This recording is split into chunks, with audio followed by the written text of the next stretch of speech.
जय श्री कृष्ण। आज एक बार फिर आप सभी का स्वागत है। हम बात कर रहे थे पंचतंत्र कथा की, और रोज की भांति आज भी सबसे पहले करेंगे मंगलाचरण। तो आइए आप सब हमारे साथ जुड़ जाइए, हम सब करते हैं मंगलाचरण। तो चलिए अपनी आंखें बंद कर लीजिए, अपने भगवान परमात्मा को याद कीजिए, अपने गुरु का चिंतन कीजिए, आंखें बंद कर कर प्रार्थना करते हैं, मंगलाचरण करते हैं। आप मुझे फिर फॉलो करके रिपीट करेंगे, ठीक है?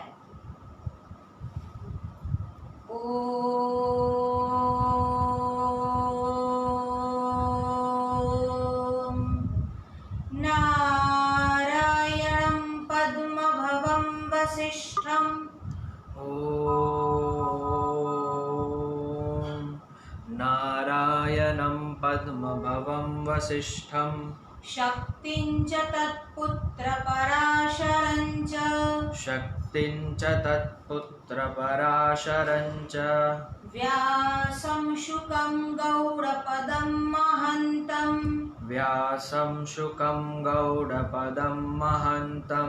गोविन्दयोगीन्द्रमथस्य शिष्यं श्रीशङ्कराचार्यमथस्य पद्मपादं च हस्तामलकं च शिष्यं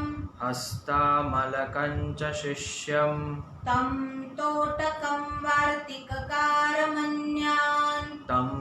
तोटकं वार्तिककारमन्यान् अस्मद्गुरून् सन्ततमानतोऽस्मि शङ्करं शङ्कराचार्यं केशवं बादरायणं सूत्रभाष्यकृतौ वन्दे भगवन्तौ पुनः पुनः श्रुतिस्मृतिपुराणानाम्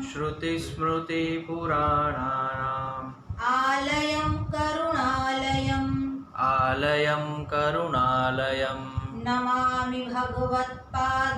नमामि भगवत्पादं शङ्करं लोकशङ्करं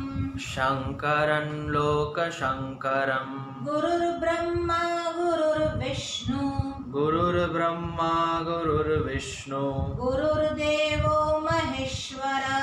गुरुर्देवो महेश्वर गुरुः साक्षात् परं ब्रह्म तस्मै श्री गुरवे नमः। आरंभ में यानी बिगिनिंग में मंगलाचरण क्यों करते हैं?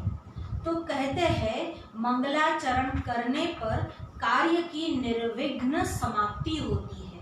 ये मंगलाचरण क्या है? जब कोई भी काम हम शुरू करते हैं तो उससे पहले भगवान का स्मरण करते हैं, भगवान को नमस्कार करते हैं, गुरु का स्मरण करते हैं, गुरु को प्रणाम करते हैं। ये जो प्रणाम है, यह जो नमस्कार है, उसी का नाम है मंगलाचरण।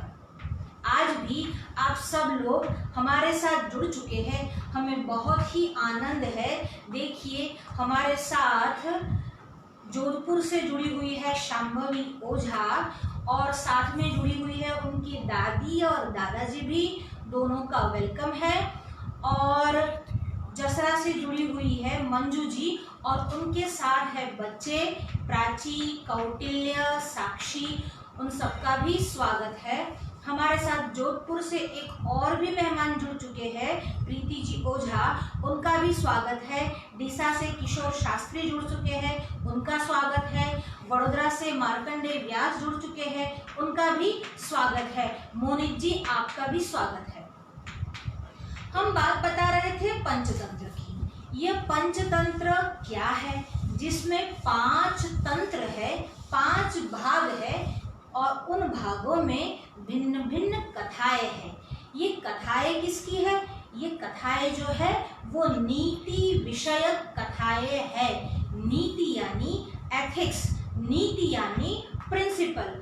और ये कथाएं किसने किसको बताई है? तो कहते हैं पंडित विष्णु शर्मा ने उन 3 राजकुमारों को ये कथा सुनाई और केवल 6 मंथ्स में उनको विद्वान बना दिया। हम 2 सेशन से, 2 सत्र से एक कथा पर विचार कर रहे हैं और उस कथा का नाम है टिटहरी का उद्यम, डिलीजेंस ऑफ लैपविंग। लैपविंग यानी टिट्टिभ, संस्कृत में कहते हैं टिट्टिभ, हिंदी में कहते हैं टिटहरी, इंग्लिश में कहते हैं लैपविंग और गुजराती में कहवाय छे टिटोड़ी। हमने यहाँ तक की कथा सुनी थी कि टिटहरी समंदर के किनारे अंडे रखती है। पूर्णिमा को समंदर में हाई टाइड आता है और उस हाई टाइड में समंदर टिटहरी के अंडे को लेकर अपनी ओर चला जाता है। अब टिटहरी तो बहुत दुखी हो जाती है, पर उसका पति उसको समझाता है कि कभी भी किसी भी समय में दुखी नहीं होना है, हर मुसीबत का सामना करना है और ये सामना करने के लिए हम लोग कुछ न कुछ उपाय जरूर करेंगे। तुम चिंता मत करो, मैं भले ही छोटा रहा पर मैं समंदर से भिड़ जाऊंगा, अपने अंडे वापस लाऊंगा। टिटहरी ने बहुत सुंदर सुझाव दिया और सुझाव देते हुए कहा, ऐसा मत करो, तुम अकेले कितना काम कर पाओगे? वैसे भी जब शक्ति एकत्रित हो जाती है, सब संगठित हो जाते हैं, तो दुष्कर कार्य भी आसान हो जाते हैं। तुम सब मिलकर, यानी हम अपने जितने भी पक्षी कुल के पक्षी है, सब साथ में मिलकर समंदर को सुखाने का काम करेंगे तो वो आसान हो जाएगा और संभव भी हो जाएगा। देखिए, अगर पक्षी इतना सोच सकता है तो क्या हम मनुष्य यह सोच नहीं सकते कि एकत्रित होकर कोई काम कर सके? कोई भी काम, चाहे वो राष्ट्र का हो, चाहे वो समाज का हो, चाहे वो परिवार का हो, सबको संगठित होकर, एकत्रित होकर ये कार्य करना है तो कार्य संभव हो पाएगा, कार्य शक्य बन पाएगा। तो कहते हैं ठीक है, सब पक्षीगण एकत्रित हो गए। अब सब पक्षीगण गए अपने राजा गरुड़ के पास, क्योंकि उनको ऐसा लगा बिना राजा के ये कार्य नहीं होगा, कोई एक तो लीडर चाहिए ही चाहिए। सब के सब गए गरुड़ के पास और गरुड़ को ये प्रार्थना करने लगे कि बिना राजा की प्रजा कैसे हो जाएगी? राजा ही राजा बंधुर बंधूनाम, राजा चक्षु अचक्षुषाम, और राजा पिता च माता च, राजा ही माँ बाप है, राजा ही बंधुओं का, जिसका कोई बंधु नहीं उसका बंधु भी राजा है। जो अंधा है, जिसकी आंखें नहीं, उसकी आंखें भी तो राजा है। राजा के बिना ये कार्य कैसे सिद्ध होगा? आप हमें सहाय करें। गरुड़ को लगा बात तो बिल्कुल ठीक है। वैसे भी धर्म शास्त्रों में कहा गया है, जो राजा प्रजा की सहाय नहीं करता उसको प्रजा के धर्म का 6ठा भाग नहीं मिलता। हमारे यहाँ धर्म शास्त्र में ऐसा कहा गया है, ऐसी व्यवस्था है कि प्रजा जो भी धर्म कार्य करती है, प्रजा जो भी सत्कार्य करती है, उसका 1/6 पार्ट, उसका 6ठा भाग उसके राजा को मिलता है। पर अगर राजा ने प्रजा की सहाय नहीं की, प्रजा के दुख दूर नहीं किए, तो उसी प्रजा का जो अधर्म का 6ठा भाग है वही उस राजा को भुगतना पड़ता है। इसीलिए अगर राजा को धर्म का 6ठा भाग भुगतना है तो प्रजा के दुख को दूर करना पड़ेगा, प्रजा की सहाय करनी पड़ेगी, प्रजा के लिए, अपने लोगों के लिए, सोसाइटी के लिए अच्छे अच्छे काम करने पड़ेंगे। गरुड़ ने भी ये सोचा, बात तो बिल्कुल सही कहता है, अब मैं क्या करूँगा? अब जब गरुड़ जी ये सोच रहे थे, इतने में ही भगवान विष्णु का एक दूत आया। और दूत क्या होता है? जो समाचार लेकर आता है। उसको हम दूत को एनवॉय भी कहते हैं, स्पाई भी कहते हैं। स्पाई उसको कहते हैं जो गुप्तचर होता है, और मैसेंजर यानी दूत। अब कहा कि ये जो मैसेंजर आया है वो ये बताना चाहता है कि भगवान विष्णु जो है उनको अमरावती जाना है। अमरावती किसका नाम है? जो देवताओं की नगरी है उसका नाम अमरावती है। भगवान विष्णु को एकदम से कोई काम आ पड़ा, इसलिए भगवान ने गरुड़ जी को याद किया है। दूत ने आकर समाचार दिए, दूत ने आकर संदेशा दिया। क्या संदेशा दिया? कि भगवान विष्णु को अमरावती जाना है, तो आप कृपया पधारे। तो भगवान विष्णु आप पर बैठकर सवार होकर अमरावती जाएंगे। अब गरुड़ ने कहा मुझे क्षमा करे, भगवान विष्णु से मेरी क्षमा याचना मांगे, पर मैं अभी वहां नहीं जाऊंगा। अभी एक राजा की तरफ मेरा उत्तरदायित्व ये है कि मैं यहाँ रहूं और टिटहरी की जो समस्या है उसका हल लाऊं। इसीलिए अभी मेरा यहाँ से जाना बिल्कुल ही उचित नहीं। तो मैं क्या जाकर समाचार दूं? तो कहा तुम जाकर ये समाचार दे दो कि मैं वहां नहीं आऊंगा, आप कोई अन्य दूत रख ले, क्योंकि आपके जो आश्रित है, आपके जो सेवक है, ऐसे समंदर ने हमारे पक्षी कुल के अंडे को बहा लिया है। अब मैं इसके साथ अन्याय हुआ है, जब तक उसको न्याय नहीं मिल जाता मैं आपकी सेवा में नहीं आऊंगा, और अगर उसको न्याय नहीं मिला तो मैं आपकी सेवा को आज ही छोड़ता हूँ, मुझे क्षमा करें। दूत को तो बड़ा आश्चर्य हुआ, आज तक कभी भी इस प्रकार से गरुड़ जी ने बात नहीं की थी, और वो भी भगवान विष्णु को ऐसा संदेशा भेजा। दौड़ता हुआ दूत भगवान विष्णु के पास गया और कहने लगा गरुड़ जी ने ऐसा कहलवाया है कि आप कोई अन्य दूत खोज ले, क्योंकि आपके आश्रित, आपके जो सेवक, आपके जो अनुचर है, उन अनुचर में से एक समंदर भी है, और समुद्र आपके आश्रित है, और उसने पक्षी के साथ अन्याय किया है। वो पक्षियों का राजा है और अपने आश्रितों पर, अपनी प्रजा पर अन्याय सहन नहीं कर सकता। वो इसीलिए चुप बैठा है क्योंकि समंदर आपके आश्रित है, पर आप कोई अन्य सेवक देख ले। भगवान विष्णु को लगा अरे अरे, गरुड़ जी मुझसे रूठ गए, अब तो मुझे गरुड़ जी को मनाना ही पड़ेगा, क्योंकि गरुड़ जी बहुत प्रिय सेवक थे भगवान के। भगवान को जो बहुत प्रिय होता है, भगवान का जो भक्त होता है, जो सच्चा सेवक होता है, भगवान उसको जाने नहीं देते, उसको मना कर ही छोड़ते हैं। भगवान ने सोचा कोई बात नहीं, आज गरुड़ जी रूठ गए हैं तो गरुड़ जी को मनाऊंगा, और गरुड़ जी के जो सेवक गण है उसके साथ अन्याय हुआ है उसका न्याय करूंगा। चलो हम गरुड़ जी के वहां चलते हैं। और रुक्मापुरा में जहाँ पर गरुड़ जी थे वहां पर भगवान गए और गरुड़ जी से पूछने लगे क्यों गरुड़, तुम्हें आज मेरी सेवा नहीं करनी? गरुड़ जी ने कहा प्रभु मुझे क्षमा करे, मैं बहुत बहुत माफी चाहता हूँ, पर ये बिल्कुल भी ठीक नहीं कि एक निर्दोष पक्षी के अंडे को आपके जो आश्रित समंदर है वो बहाकर ले जाए।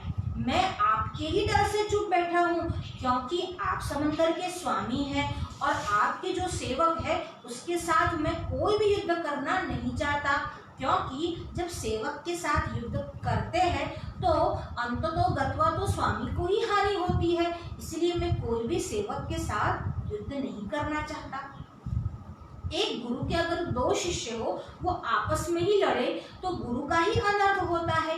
एक टीचर के बहुत सारे विद्यार्थी हो, वो बहुत सारे विद्यार्थियों को प्रेम करता है, सिखाता है, अगर वो आपस में लड़ेंगे तो शिक्षक को थोड़ी अच्छा लगेगा। इसी प्रकार से गुरु को भी अच्छा नहीं लग रहा था कि भगवान विष्णु को अच्छा न लगे कि मैं समुद्र को कुछ कहूँ, बाकी मैं समुद्र को आज ही सुखा दूँ। भगवान आपका आशीर्वाद मेरे साथ है, मैं समंदर को सुखा सकता हूँ, मैं छोटा हूँ तो क्या हुआ। ऐसा ही छोटापन में ही, ऐसे ही बालपन में एक बहुत बड़ा वीर हमारे वहाँ इतिहास में हो गया। उसका नाम था बादल। वो कहाँ रहता था? वो चित्तौड़ का निवासी था, वो राजस्थान में रहता था। और ये बादल क्या करता था, जो राजा रतन सिंह जी थे उनके वहाँ सेनानायक थे, उनका नाम था गोरा। उनका ये भतीजा था जिसका नाम था बादल, वो भी पक्का राजपूती था, उसमें भी राजपूताना रक्त बह रहा था। एक बार जब उस समय यानी 1293 की बात है, जब 13वीं सदी में खिलजी ने चित्तौड़ पर आक्रमण किया और वह रानी पद्मावती को उठाकर ले जाना चाहता था, अपने महल में बिठाना चाहता था, तब सभी लोगों ने विरोध किया कि हम अपनी रानी को कभी नहीं देंगे।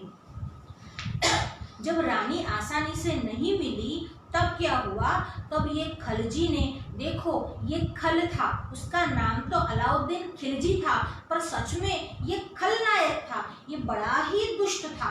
उसने क्या किया, मित्रता का संदेशा भेजा। रतन सिंह रावल को लगा कि ये फ्रेंडशिप करना चाहता है, मित्रता करना चाहता है। जब दो राजाओं के बीच, जब दो बादशाहों के बीच, जब दो राज्यों के बीच फ्रेंडशिप होती है तो उसको संधि कहते हैं, उसको ट्रीटी कहते हैं।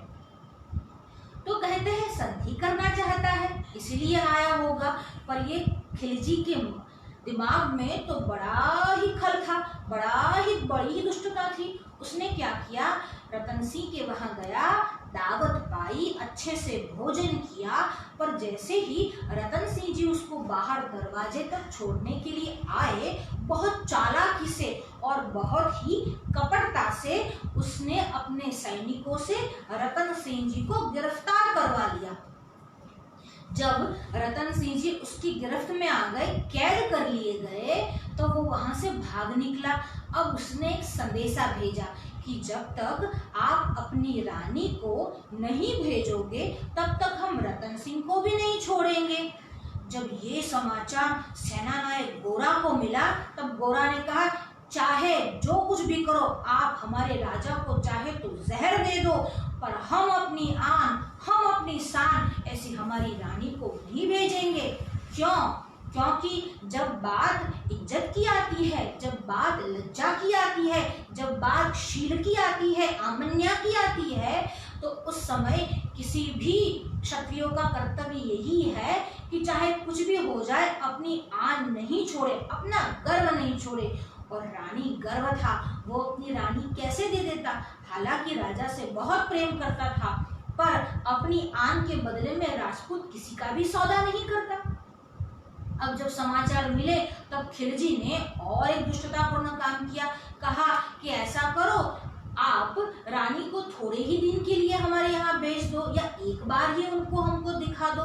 ये सब बातें चल रही थी। रानी के मन में विचार आया, पद्मावती के मन में विचार आया कि अगर मेरे वहां जाने से इतने क्षत्रिय सेना की प्राण बच सकते हैं, उनकी जानें बच सकती है, तो मुझे वहां जाना चाहिए।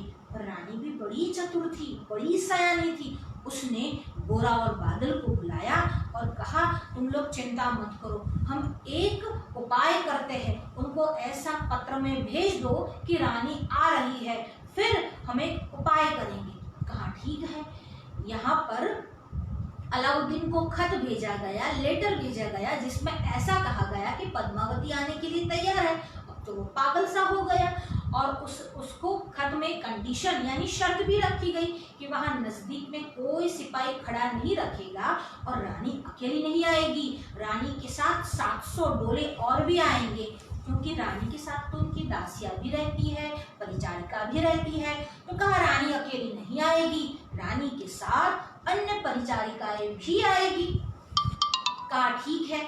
अब 700 डोले यानी जिसको हम डोली कहते हैं, जिसमें हम बैठ सकते हैं, तो ऐसी डोली में 700 लोग वो और डोली को उठाने वाले 4 कहार, यानी कितने सारे लोग हो गए। अब इतने सारे लोग एकत्रित होकर अगर हमला करेंगे तो अपने राजा को वापस ला सकते हैं। रानी ने अच्छे से उपाय किया। रानी ने क्या किया, खुद तो वहां नहीं गई और रानी के भेष में बादल उस डोले में बैठ गया। और उस डोले को किसने उठाया, उस डोले को वीर सेना नायक गोरा ने उठाया। अब गोरा डोला लेकर जा रहा है, पीछे और भी सारे सैनिक और सभी डोले में सिपाही सशस्त्र बैठे हुए हैं। अब जैसे ही वह डोला वहां पर गया और वहां डोला रुक गया, सैनिक तो बहुत पीछे खड़े थे। और जैसे ही डोले के बाहर वो निकली, अब वहां कौन निकला? वहां तो बादल निकला, वहां रानी तो थी ही नहीं। अब इनको लगा हमारे साथ धोखा हुआ है। उन मुगलों को लगा जो जीवन भर मक्कारी करते आए हैं, जीवन भर धोखेबाजी करते आए हैं, उनको लगा हमारे साथ धोखा हुआ है। भोजन करने के बहाने गए, राजा को लेकर आ गए। अब जब खुद धोखा करते हैं तब कुछ नहीं बोलते। अब इन्होंने जब उपाय किया अपनी आन को, अपने राष्ट्र को बचाने के लिए, तब इनको धोखा लगता है। अब रानी के बदले बादल उतरा और गोरा भी शस्त्र के साथ तैयार थे और गोरा और बादल दोनों सिपाहियों के साथ युद्ध कर रहे थे। अरे ऐसे युद्ध में भिड़ गए इतने सारे सिपाही खिलजी के और बहुत छोटी सी हमारी सेना। पर हमारी सेना कैसी थी? बहुत बहादुर थी, बहुत पराक्रमी थी।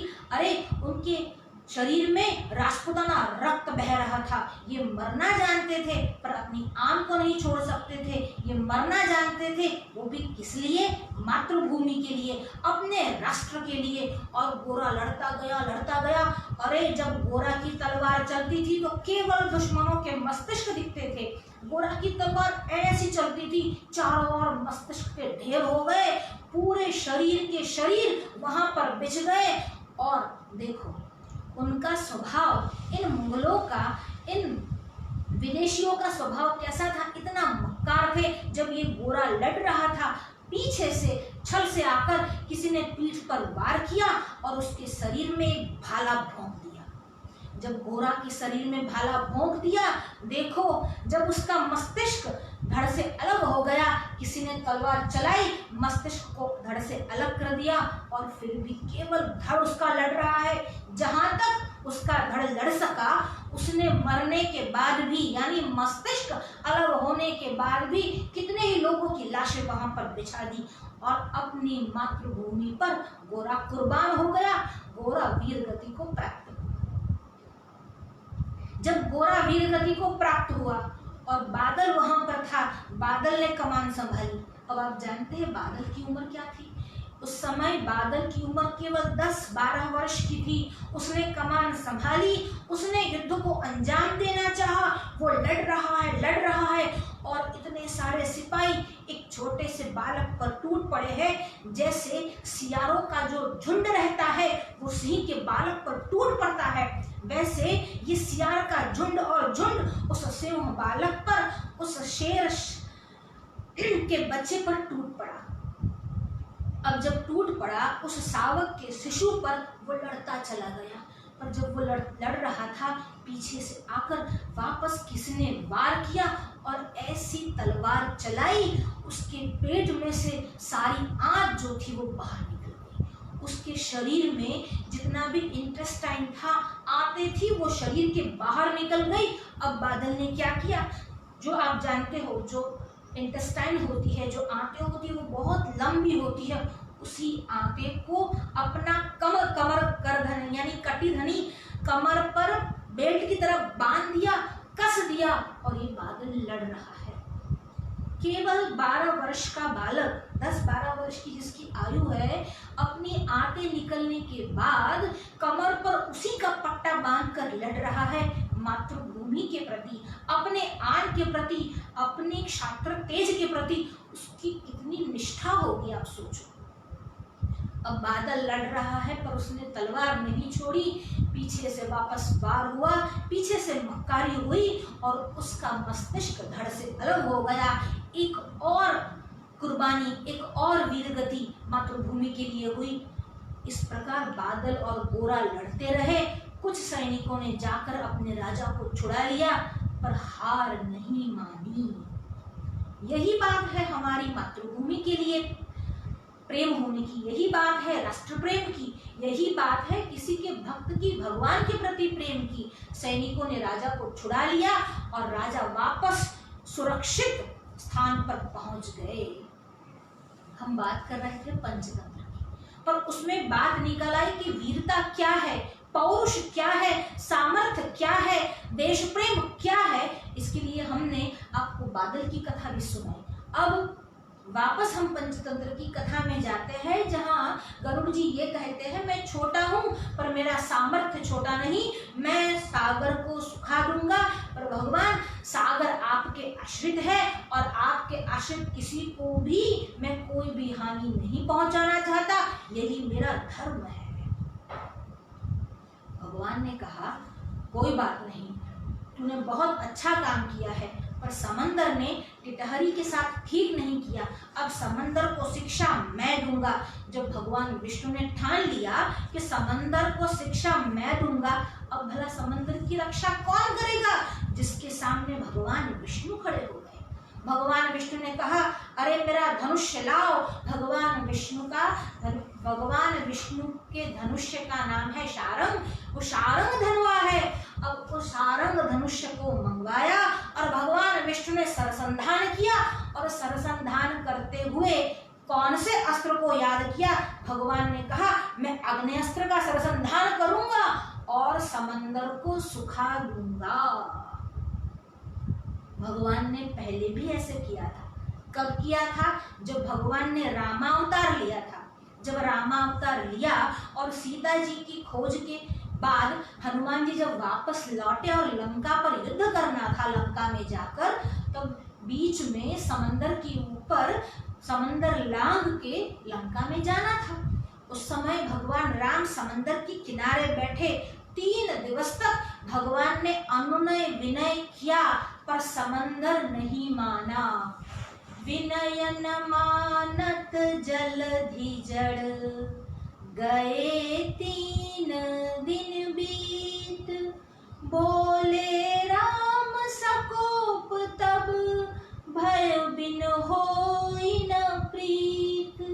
लक्ष्मण बाण सरासन आनु, अरे लक्ष्मण मेरे बाण लाओ, लक्ष्मण मेरा धनुष्य लाओ। अब अनुनय विनय से काम नहीं हो रहा, पूजा पाठ से नहीं समझ रहे। पहले हमने साम दाम किया, अब दंड की आवश्यकता है।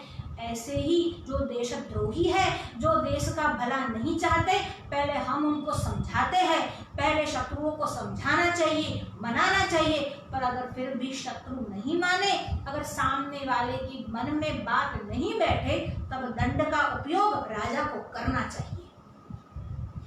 अब राम जी ने क्या किया? लक्ष्मण से बाण मंगाया, धनुष्य मंगाया, और जैसे ही राम ने सरसंधान करना चाहा, अब समुद्र को भय लगने लगा।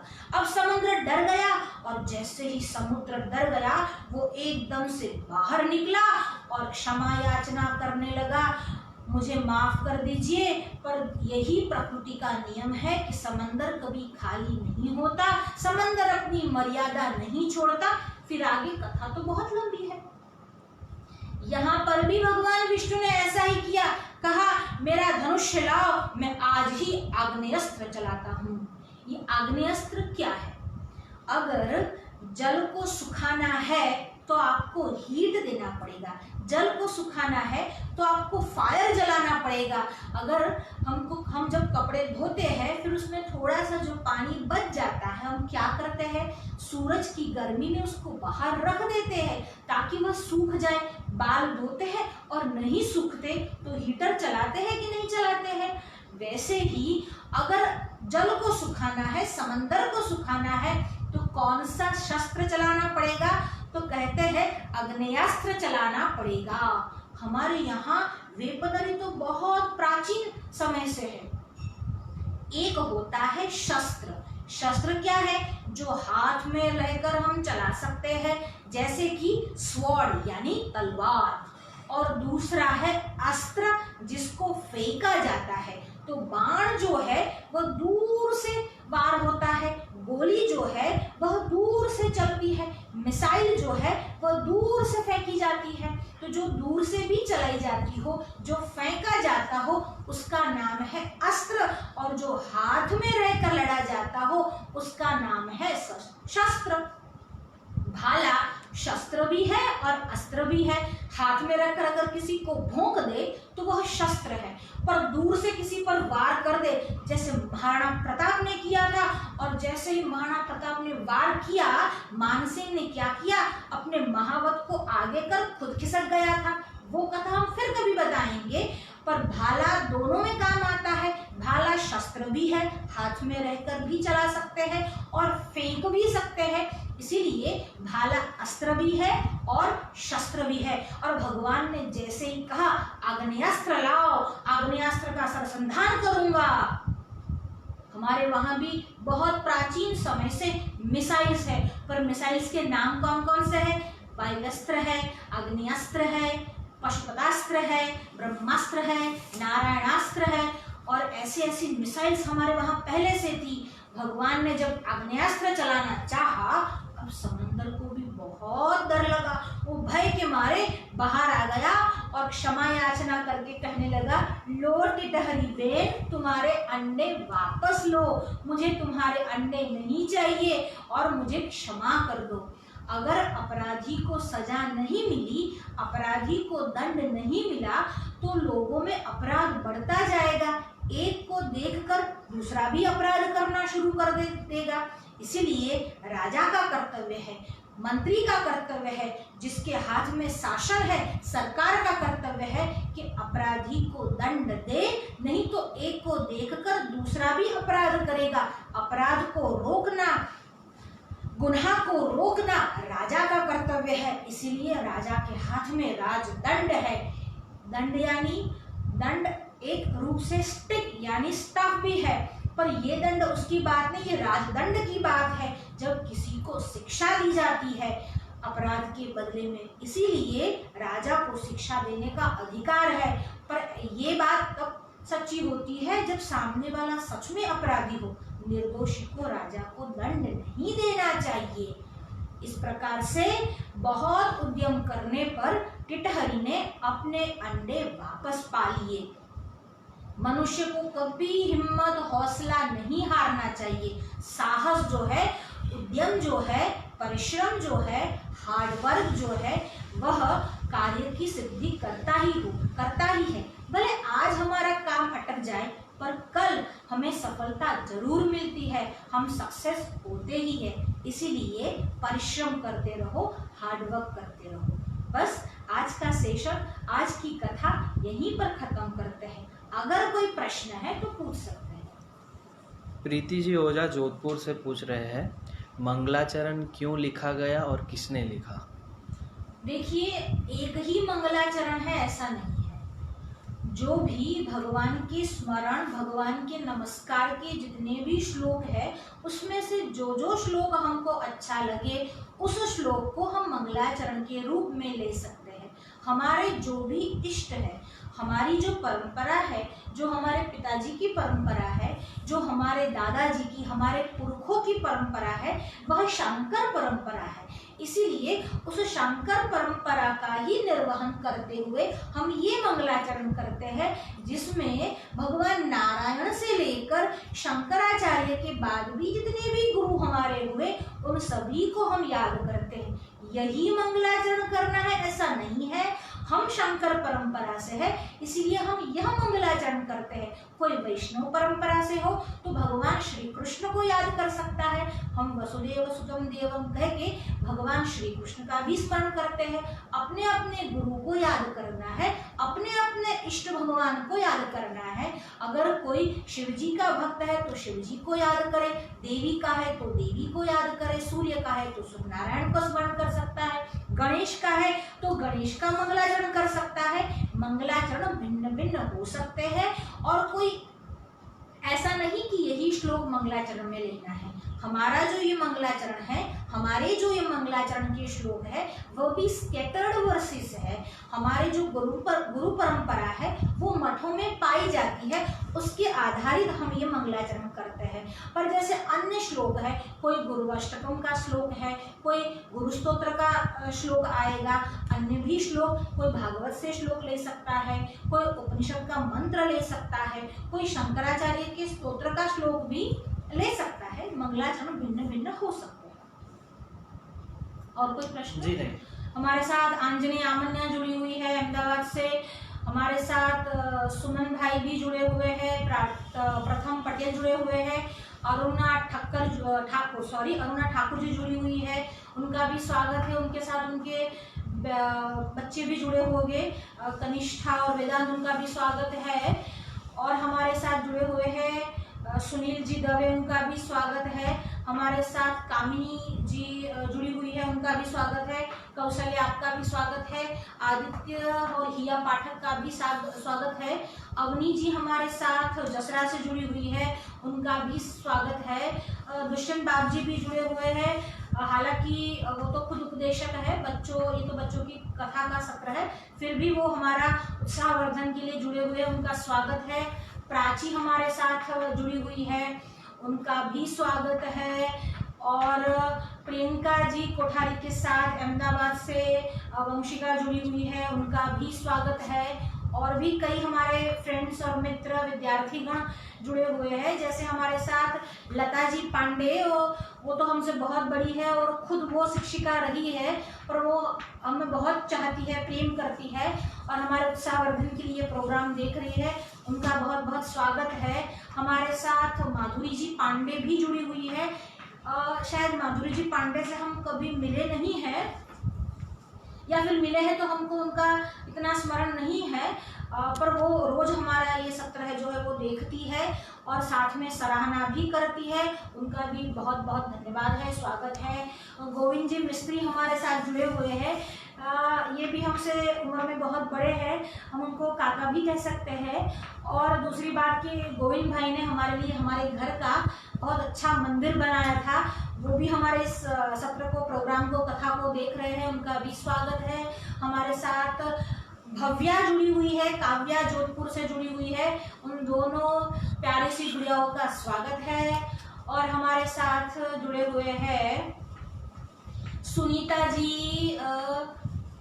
जी श्रीमाली, शायद वो हमारे साथ सांचौर से जुड़ी हुई है, उनके साथ उनकी बेटियां भी, शायद शिवानी जी वगैरह भी जुड़े होंगे, तो उन सभी का भी स्वागत है। नाम आ रहे हैं, मैं सबको याद करना नहीं भूलूंगी, आज सबका याद करके सबका धन्यवाद करूंगी। हमारे साथ राहुल भाई जुड़े हुए हैं और उनके साथ उनका छोटा सा प्यारा सा बेटा जिष्णु जुड़ा हुआ है, उनका स्वागत है। हमारे साथ जुड़ी हुई है जाह्नवी त्रिवेदी, उनका भी स्वागत है। ये जाह्नवी अगर जॉली है तो मैं उनको जानती हूँ, ये मेरी स्टूडेंट रह चुकी है, पर ये कोई अलग जाह्नवी है तो उनका स्वागत है, मैं उनको ठीक से जानती नहीं, और शायद जानती हूँ तो अभी स्मरण में नहीं आ रहा। हमारे साथ जुड़े हुए हैं कृष्णा जी कोठारी, वे भी अहमदाबाद से जुड़े हुए हैं, उनका भी स्वागत है। उनके साथ नीता बहन भी जुड़े हुए हैं, उनका भी स्वागत करते हैं। ये हमारे बहुत अच्छे संपर्क वाले फैमिली जैसे लोग हैं, जो हमारे उत्साहवर्धन के लिए, हमारे साथ हुए उनके प्रेम को बढ़ाने के लिए हमारा सत्र देख रहे हैं। हालांकि बहुत बड़े हैं उम्र में नीता बहन भी, फिर भी ये सत्र देख रहे हैं, बच्चों को भी उनसे कुछ सीखना चाहिए। हमारे साथ और भी लोग हैं, कामिनी जी जुड़ी हुई है, कामिनी जी खत्री, शायद पालनपुर या डीसा से जुड़ी हुई है, उनका प्लेस याद नहीं, पर वो निर्मला बहन की कुछ है, मतलब निर्मला बहन और कामिनी दोनों जुड़े हुए होंगे। हमारे साथ मनीषा दवे जसरा से जुड़ी हुई है, उनका स्वागत है। हमारे साथ है भानु भाई प्रजापति या भानु बहन, पता नहीं वो कौन है, पर भानु जी जुड़े हुए हैं प्रजापति, उनका भी हम स्वागत करते हैं। और कोई अगर शेष रह गया हो तो हमें प्लीज याद करवा दे। मार्कंडे हमारे साथ वडोदरा से जुड़ा हुआ है, वो भी बड़ा है पर फिर भी उसको भी कथा में आनंद आता है। भार्गवी और दिव्या जुड़ी हुई है, साथ में अमिता जी गोपाल जी जुड़े हुए हैं, उनका भी स्वागत है। विनय भाई लाड़, प्रिय मेधा, दक्षिणा जुड़े हुए हैं, उनके साथ अनिता जी भी जुड़ी हुई है, दीप्ति जुड़ी हुई है, उनके साथ मंदाकिनी लाड़ भी जुड़ी हुई है, उनका भी स्वागत है। मंत्र भव्य, आप दोनों का भी स्वागत है। भागवत जुड़े हुए हैं, उनका भी स्वागत है।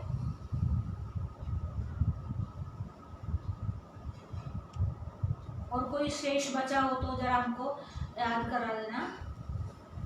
बच्चों को अच्छा लगता है ना जब हम उनको याद करते हैं, मुझे भी अच्छा लगता है। जैसे आप मेरी स्टोरी देखते हो तो मुझे अच्छा लगता है, वैसे भी आप सभी को अच्छा लगता होगा जब मैं आपको याद करती हूँ। ऐसे ही हमारे साथ बने रहिए, हमारे साथ प्रेम बनाए रखिए और हमारा उत्साह वर्धन करने के लिए, और बच्चों आप अपने ज्ञान का वर्धन करने के लिए हमारे साथ ऐसे ही जुड़ते रहिए। अपना मन हमारे साथ बनाए रखिए। हम आपको फिर मिलेंगे। कल कौन सा वार है? शुक्रवार है। कल भी हम आपसे एक बार फिर मिलेंगे।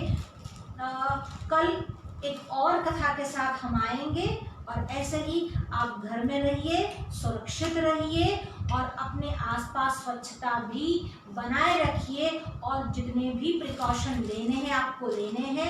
बाहर कभी नहीं निकलना है जब तक ये खत्म नहीं हो जाए, और अगर ज़रूरत पड़े मास्क बांधकर, हाथ में ग्लव्स पहनकर, सैनिटाइजर साथ में लेकर बहुत शुद्धता के साथ आगे जाना है। हमारे साथ महिम्न पंचाल जुड़े हुए हैं और हर्षिव पंचाल भी जुड़े हुए हैं, और हमारे साथ मनु महाराज भी जुड़े हुए हैं, उनका भी स्वागत है। और आप सब घर में रहकर सुरक्षित रहिए, बाहर जाना पड़े तो प्रिकॉशन के साथ जाइए। धन्यवाद। जय श्री कृष्ण।